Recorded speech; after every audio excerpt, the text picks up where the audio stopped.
Hi, and welcome to Pokemon The Ultimate Experience Part 1, Tournament Play.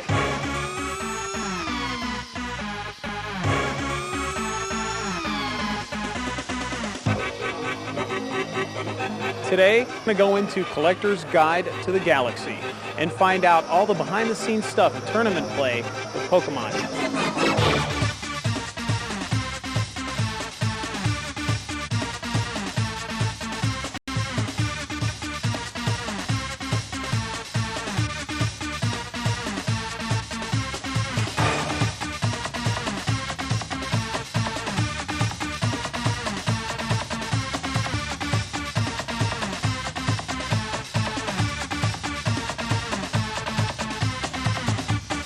We're also going to interview the owner of the store, kids playing, celebrities, all that and more right here in Collector's Guide to the Galaxy, Pokemon The Ultimate Experience Part 1.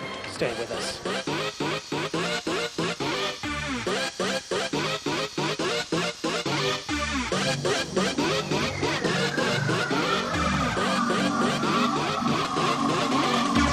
Pokemon was kind of like, they're just little Japanese characters that they went big in America and went big and they started making videos, trading cards like we're playing here today.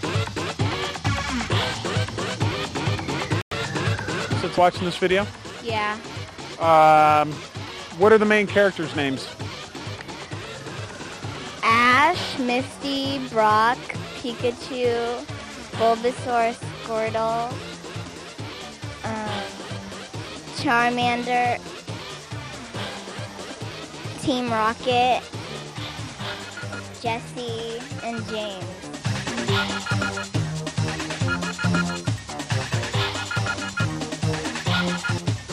Okay, here we are with the guy who's had one too many bottles of Surge. And he is, from what I understand, an advanced player. What's your name?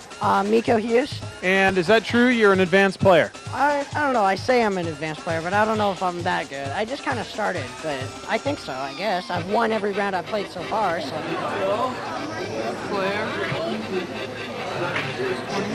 Do you do anything else with Pokemon? I mean, besides the cards or the tournament play? I mean, do you watch the videos, got comics, stuff like that? I think I have most of the videos. I don't have some of the new ones. The 3 new ones I don't have. I have both Game Boy games, Game Link Cable, the red and blue version. I'm gonna get Pokemon Stadium, Snap, yellow version, golden. I'm a Pokemaniac. All this from a Japanese video game. We are here with the card guy, also known as Brett Ginsburg. There you go. Brett, could you tell me a little bit more about these cards and why they're a little bit more special or different than most card games? Well, the main thing with Pokemon, it's a lot easier, so it's a lot more friendly to different people. It's being able to be played, like young kids that are fun. Get into the more complex ones that just have so much. This is it's easy to play, easy to learn, and not too challenging to master. Also with this one, the other difference for this is that it's not necessarily the players purchasing it.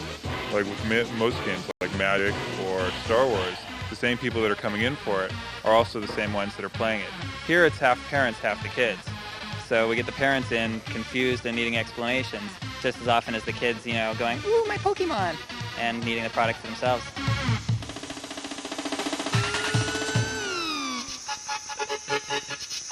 We actually found out that they start them pretty young. And Ryan, if you had to say anything negative about Pokemon, what would it be? There you go. What I like best about Pokemon is all the different characters. They're so cute, and some of them, they're all different. I like that. Pokemon has swept the nation, in fact, the world. Obviously, it's reached the jungle, has it not? Oh yeah, the drum beats out there are all saying that it's the latest thing. It's definitely reached all the far corners of the earth. We've got all the monkeys, that's all they do. They sit around and they play in Pokemon tournaments all day long. Well, I like Pokemon because it's fun to play. These things will be worth something in a few years. And it's just a good way to have fun. What's your favorite Pokemon character right now? There's one called Sandshrew. It evolves into Sand Slash. He's like, he digs, he's like a little mouse or something. My favorite Pokemon character, that's interesting. I got multiple favorites. Mewtwo is my favorite one. Because he's psychic. I like psychic Pokemon. But I also like Rapidash, which is the evolved form of Ponyta. Because he's the fastest Pokemon. I think my favorite Pokemon character would be Squirtle. I like Charmander, Charmeleon, and Charizard a lot. I also like Aerodactyl. My favorite Pokemon character is Squirtle. I think my favorite Pokemon character is Charmander, I think. Or Pikachu, because everybody loves that one. What about you? What I like, who I like best is Pikachu. He's so cute. I like the Beedrill. It flies around, it has like a poison stinger, and it pokes people with spears. Blastoise, probably. Him and Kangaskhan. Blastoise. This is my most favorite card in the world. Hi, you're tuned into Where Are They Now? Sitting on my knee is last year's phenomenon, Furby. Is there going to be a celebrity death match in the future?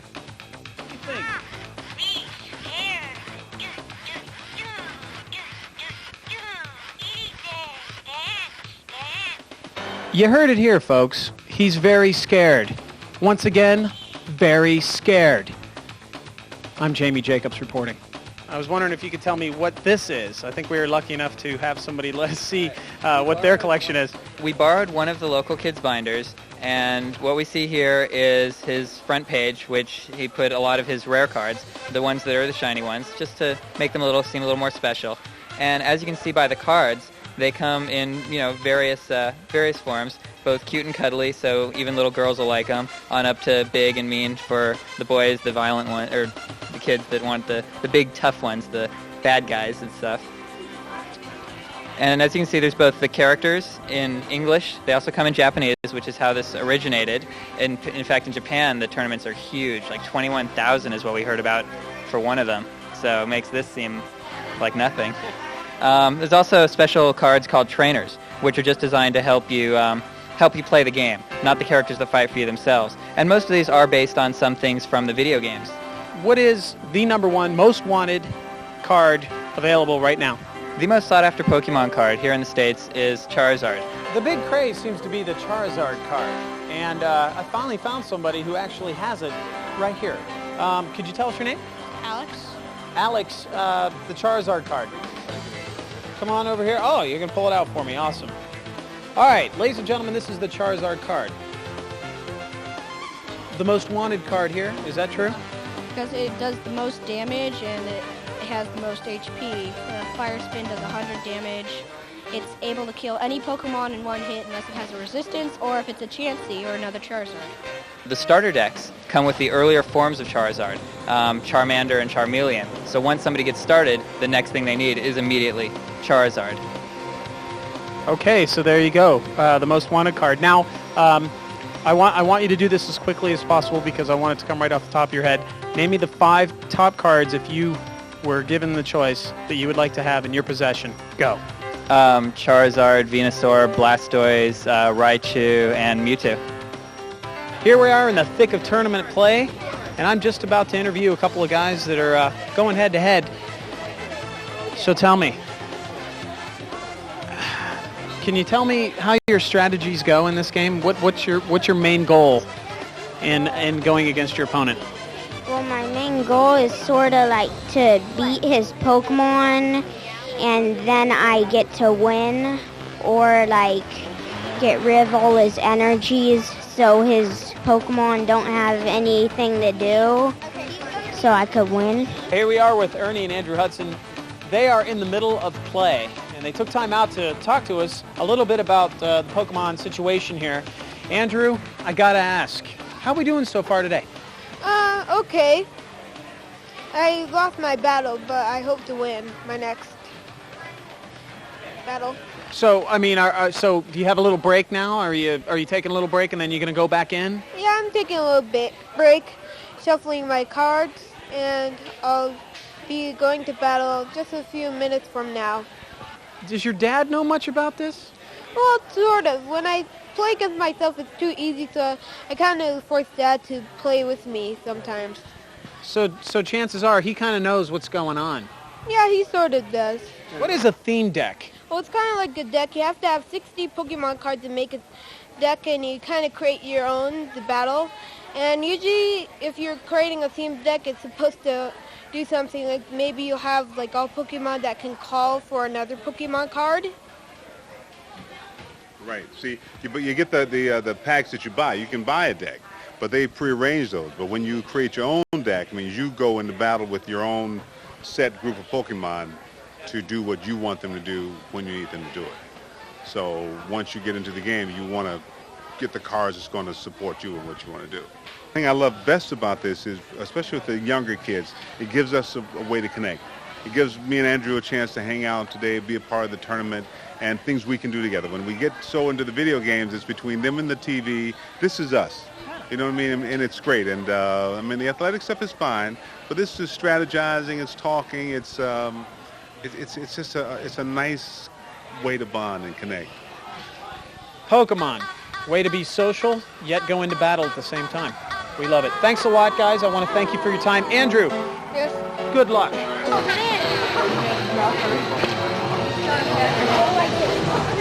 Are you feeling the pressure here, or are you coasting along well and you're up? Well, I beat him 2 out of 3 games yesterday, so I feel pretty confident today that I can take him down. I cheated to lose. Yeah. I used on purpose. Wait, that's a good sign. Hey! I think you're on deck to lose. I'm a loser. Wait, hold on. Hey, I don't think that happened. All right, trophies are cool, man. They're all gold and silver. My name is John Champ, and I'm a local around here, not a star, and you know, I've been playing Pokemon for about 3 weeks, and that's pretty short time to get to the semifinals, and I'm very nervous of who I'm going to face, because I know I'm going to lose. I don't want to jinx myself, and I had to go through about 5 people. Man, it sucks. I could go into the jab. Discard this. Or this. Or jab. I jab you. Wait. Wait.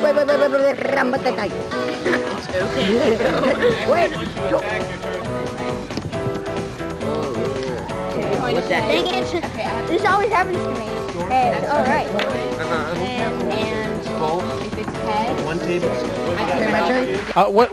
What's your strategy? How do you give us some tips on how to do well? Well, it's kind of just what you draw, but it's always to keep your most powerful Pokemon in play. And whenever he's like about to get hurt, you bring him back so you can like heal him. Okay, so the key is to never let your Pokemon die, Yeah. 100%. Yeah, because if you die, they take a prize card, and that's how you lose. For the first big gym master that you fight, you want a water Pokemon. So.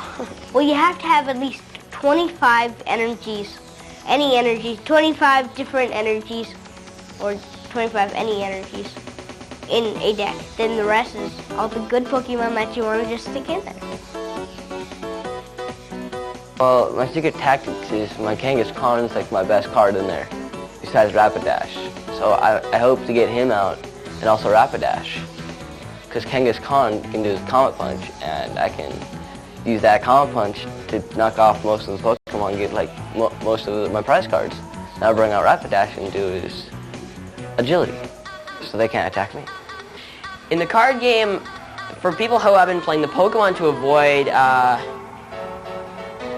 I'm kind of scared of like, what is it, those, the popular characters, like Pikachu and Mewtwo, Charmander. I'm scared of those because they're powerful.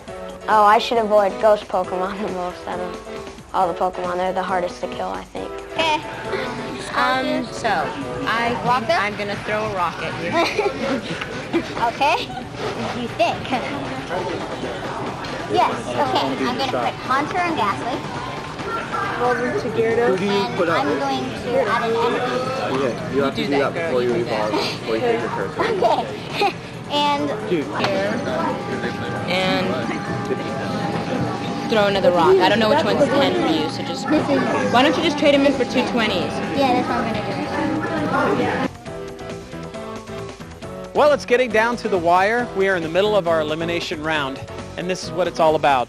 The first place Pokemon Master Collector's Guide to the Galaxy Trophy. Now, it's going to be one local versus one celebrity. I can't wait to see who wins. Wait a minute, why did you put this? Oh,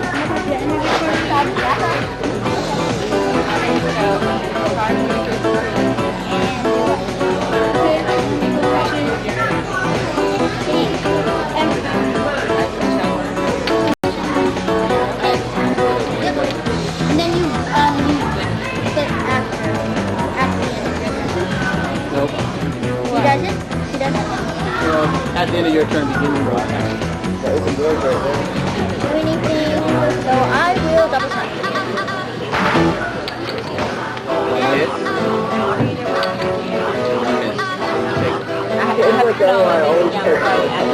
don't really have to put your basics down, but you have to put something to do before you attack. You can evolve and captivate one. Yeah, can I put an energy down? You can put your one energy down. Okay, and then I'm gonna do karate chop. How do you deal with the psychological warfare in tournament play? I mean, do you psych out your opponents, or what? How's that work? It depends. You gotta get a feel for them. You gotta know if the way you can kind of tell by looking at them, talking to them. You can either say, "Oh man, I just started. I'm really bad," and then kick their butt, or you can, if they look like they're kind of new, psych them out, and then say, "Oh yeah, I've done this forever. I'm really good," and stuff like that. If you had to give any advice to a Pokemon inductee, if you will, what advice would you give? Learn the names first. Learn how to pronounce them, because some people, it gets really confusing when they call them weird names. Just get used to the basics of it. Just, learn that there's 150, just, the story and how it goes, because it can get really confusing if you have no idea what you're doing. Learn the story and pretty much the basics. That'd be the first thing you want to do. I'd say to them, the advice I'd give them is that try to learn as much as you can about it, because it's kind of complicated if you don't know, how to play, because it's not just like regular cards. So learn as much about it and just have fun playing it.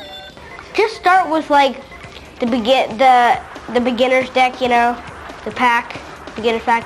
Then just buy the themed decks and regular packs of 11 cards. Advice I would give would be to just hurry up, to get everything as quickly as possible, and then you can catch up with everyone else. If I was gonna advise somebody to get into the whole Pokemon craze, I would tell them to have fun. Don't get too into it, because then it's scary. Don't think about Pokemon all the time, but have fun with it, trade, just take it how it comes, just go with the flow. Okay, guys, this is for all the gold. This is for the big trophy. The numero uno, the Pokemon Master. It's best 2 out of 3. Okay. Let's get ready to rumble. Okay, I got tails. Okay, that's heads. Okay, that's it. I draw cards. I flip over my Pokemon. And We I have put down- Squirtle versus Fetchit. Farfetch'd. Farfetch'd. And I will bubble. Okay. Rainier places the water and he attacks with Bubble. Energy. She's gonna be. Okay, Pot Smash. Okay, Pot Smash and knocks out Squirtle. She gets to pull the prize card.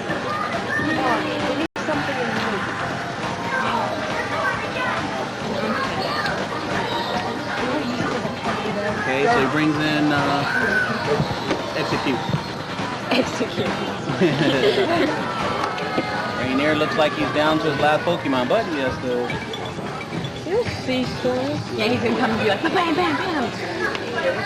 I'll metronome your Pot Smash, you die. knocks the Pokemon out. Clefairy has the ability to copy another Pokemon's ability, which is for 30 for Pot Smash, and it knocks your Farfetch'd out. Okay, I get it. Okay, so he goes to the bench, he pulls a prize card, you need to fill in a Pokemon. Oh, yeah. Turtle. And then Water. then No! fight. Nice. And she knocks out what's going first win. Okay, so they're shuffling their cards. Shuffling, shuffling, shuffling, shuffle, shuffle. Loser gets to go first. Oh, really? Yes. Okay. So pick a basic Pokemon, put it down, face down. I should know this. No basic. No basic, you get to pull 2 cards. Doing horrible. Okay, it's your turn, Rainy. Tongue wrap. Okay, he adds water energy, and he's going to do tongue wrap for 10, and also paralyze. Flipping to paralyze? No. Dang it. Your It's not turn. working for me. Card. Oh wait, I can flip these over now. Flip those over now. Okay. And I give you 10. Put down a Clefairy on his bench. He adds water to his Gyarados. Oh, no, I Gyarados base. Trader. And she's gonna do a trainer. And Let's show you what you put a Pokemon or an evolution card and into his deck. And search through his deck and get an evolution or a Pokemon card. So, you're gonna get a better hand than me. No, I just get one card that I need. I'll get. Oh, shuffle like that. Kill you with Dragonite. Cool surprise card.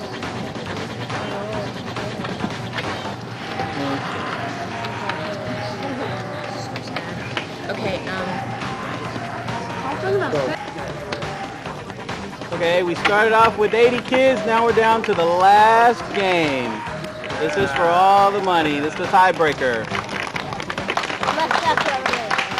And the winner goes first. Here I am talking to the owner of Collector's Guide to the Galaxy, Kenny. Hey, Hey. what's up? I just wanted to ask you a couple of questions about Pokemon thing. Go for it. First off, when did this thing originate? I mean, how old is it? Oh, I don't know how old Pokemon is, but I know it's 3-4 years old. It's been here for a little over about 3-4 months before last Christmas. It hit the scene, and it was big, and kids were walking in the store asking for Pokemon, and I'd never heard of it. I was like, what? Pokemon?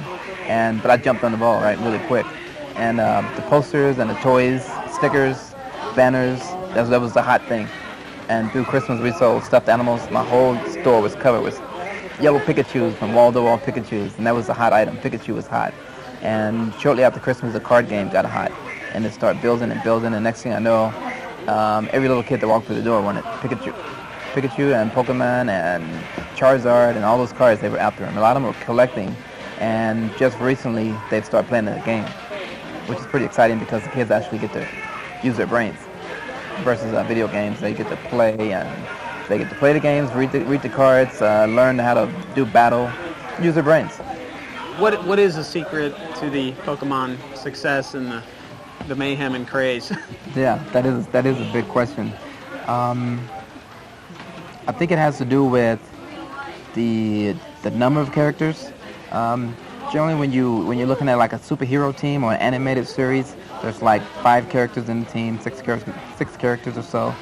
Kids like animals, and a lot of these characters are based on animals. All the different Pokemon, Pocket Monsters, and there's so many different animals and so many different characters that no matter what you like, there's going to be a Pokemon that you're going to like. Yeah. And I think the colors and the characters on the TV shows and their personalities, they make you laugh, they're playful, they can be mean. So anything a kid like, you're going to have a Pokemon that covers it. All right, and rumor has it, though, there's now 152, is that? Did you hear that? There's that's actually a lot more. Oh. There's another 150 that's been released in Japan from what I've been told. And but here there's 152 that we know of, but there's more to come. Well, why do you think Japan's holding out on the other 150 some odd Pokemon? Well, it's new. When it's new, it's in Japan. They make more and more episodes, and it gets into their second and third seasons, then they release them here. They sell them to the different countries, and then we can finally get our hands on it. I see. Yeah. So would you say that you're the Pokemon dealer and that you probably get stuff first? Oh yeah, we may not get it first, but we get more of it and we keep it supplied. Yeah. Uh-huh. we go wherever, we spend whatever it takes, go wherever it takes to get the product here, because that's what the customers want, so that's what we have. Now I can't help but notice with the young adults are the adults, because they Right. obviously can't drive their cars here, and so. But I've also noticed a lot of adults really getting into it and actually trading and playing as well. I mean, Oh yeah. so what are your thoughts on the adults and the whole Pokemon thing? Yeah, well, we're getting ready to have a clinic here for parents, Pokemon for parents. I've been watching a lot of the moms and dads, and they're pretty enthusiastic about their kids playing with the cards and playing in the card games and buying the toys, because generally a parent will give you your allowance and that's about it. That's all you have for the week. And I've seen parents give the kids whatever they needed to get their Pokemon. So the parents are behind the kids 100%. And I think it's because it's a good, clean fun, and so they're pretty supportive of that. Okay, go. He's gonna beat you. If you can't do anything this turn, you lose. I could help her. Can I help her? No? You can't help her. What do you do? Pass? No. And that's game. Rainier gets his last card.